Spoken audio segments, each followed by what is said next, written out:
Anak lamang ang ama mo.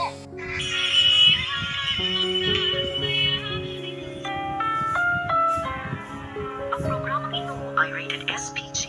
Striktong patnubay at gabay ng magulang ang Nalaman na ni Don Pepe ang totoo kung sino ang tunay na ama ni Zoe. Alamin natin ang mga kaganapan.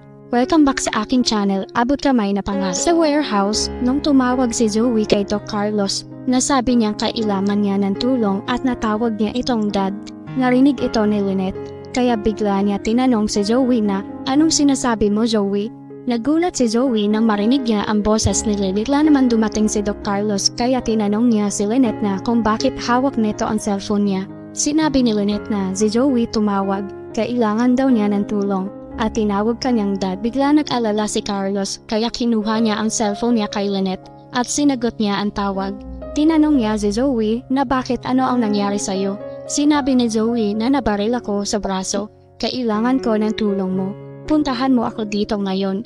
Isisend ko sa'yo ang address. Mamadali si Carlos. Binaba niya ang tawag at maya-maya sinabi niya kay Lynette na wrong number daw si Zoe. Akala daw niya ay ako si Robert ang natawagan niya. At kailangan daw niya ngayon ng tulong. Bigla naman nag-alala si Lynette, kaya sinabihan niya si Carlos na, "Sige, puntahan mo na siya, baka kailanganin niya na ng tulong ngayon. Pero Carlos, mag-iingat ka, at tawagan mo ako kapag nagkita na kayo ni Zoe." Napaoo naman si Carlos at nagmadaling umalis para puntahan si Zoe. Sa sobrang pag-aalala niya kay Zoe, naiwan si Lynette na nag-iisip. Malaking palaisipan sa kanya kung ano ang nangyayari kay Zoe. At kung bakit neto tinawag na dad si Carlos. Kahit sinabi ni Carlos sa kanya na wrong dial lang daw ito. Samantala sa Apex Hospital, nagpaiwan si Annalyn para bantayan si Giselle. Habang nasa kwarto si Giselle at Annalyn, nagkwento si Giselle kay Annalyn tungkol sa anak niya na kung buhay pa daw sana ngayon ang anak niya ay sana ay nakakasama niya ngayon at hindi siya nag-iisa sa hospital. Umiiyak si Giselle. Tahimik lang na nakikinig si Annalyn at maya-maya nagtanong siya kay Giselle. Sinabihan niya si Giselle na wag sana neto masamain ang itatanong niya na kung ano daw ang nangyari dun sa tatay ng anak neto at asaan na daw ito ngayon. Nagulat si Giselle sa tanong ni Annalyn. Hindi niya alam kung ano ang isasagot niya dahil siya mismo ay hindi niya alam kung asaan na ito ngayon. Kinalimutan niya na ito. Tumahimik saglit si Giselle.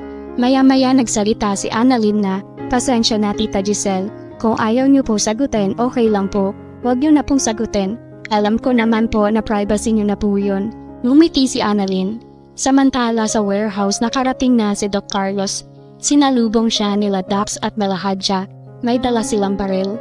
Sabi ni Balahadja, "Magandang gabi, Doc. Buti naman at nakarating ka dito." Nagulat si Doc Carlos. Bigla siya nagtanong kay Balahadja kung asaan daw si Zoe.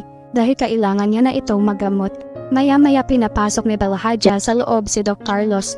Ito ay sa kabilang kwarto para hindi makita ni Doc Carlos si Don Pepe. Habang ginagamot ni Doc Carlos si Zoe, nag-uusap silang dalawa. Nagpasalamat si Zoe dahil pinuntahan daw siya neto at nagtanong si Zoe kung ano daw ang dinahilan ni Doc Carlos kay Lynn. Pero sinabi ni Carlos na wag mo nang intindihin yun, ang mahalaga ay magamot kita ngayon.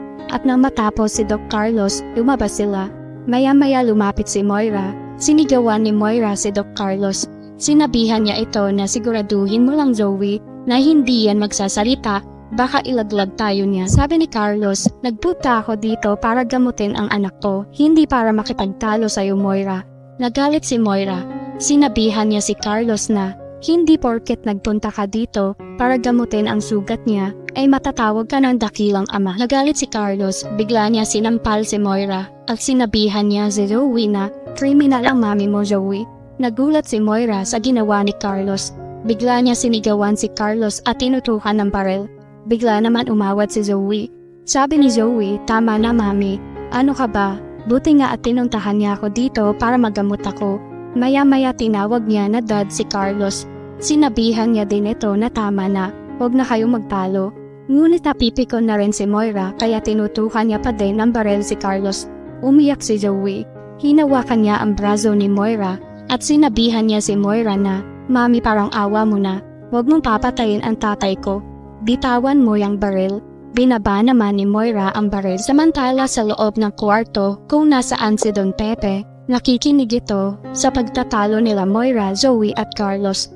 Pinipilit ni Don Pepe tumingin sa maliit na bintana.